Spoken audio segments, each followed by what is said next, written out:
C'est quoi un viol? Quand on grandit, notre corps se transforme sous l'effet de la puberté. On devient adolescent. On a parfois envie d'avoir des relations plus intimes, notamment des relations sexuelles, et c'est tout à fait normal. Mais souvent, on est un peu perdu quand il s'agit de sexe. On ne sait pas vraiment comment faire et on entend beaucoup de choses.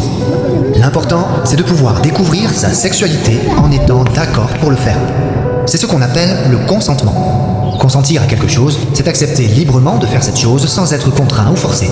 Parfois c'est facile de dire non, parfois c'est difficile parce qu'on a peur, qu'on a été menacé, ou tout simplement parce qu'on veut faire comme tout le monde ou qu'on est amoureux. Parfois, on ne peut pas dire non parce qu'on n'est pas en état de le faire, par exemple comme quand on a trop bu ou que l'on dort. Un viol, c'est donc lorsqu'un rapport sexuel est imposé sans consentement à une personne par une autre personne. Ça peut être une pénétration par un pénis, des doigts, un objet, et cette pénétration peut avoir lieu dans la bouche, dans le vagin ou encore dans l'anus.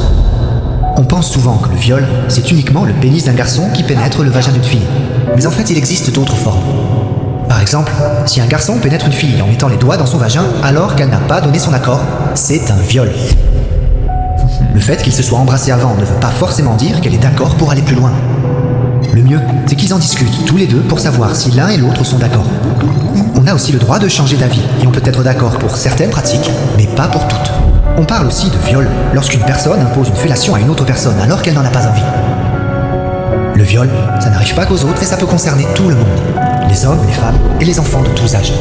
Il peut même avoir lieu au sein d'un couple. Être amoureux ne signifie pas que l'on veut dire oui à tout. Le consentement reste la règle. Des inconnus peuvent commettre ce type d'agression, mais le plus souvent, il s'agit de personnes connues par la victime. En France, le viol est un crime. L'agresseur est puni par de lourdes peines. Subir un viol peut entraîner de graves conséquences sur la santé physique et psychique à court, moyen ou long terme. Au niveau médical, il peut y avoir un risque de maladie sexuellement transmissible ou de grossesse s'il n'y a pas eu de préservatif. Au niveau psychologique, on peut avoir peur, se sentir triste, sale, dégoûtant, honteux, coupable, avoir envie de mourir. On peut aussi avoir des problèmes pour dormir, manger, travailler et parfois se mettre en colère sans trop savoir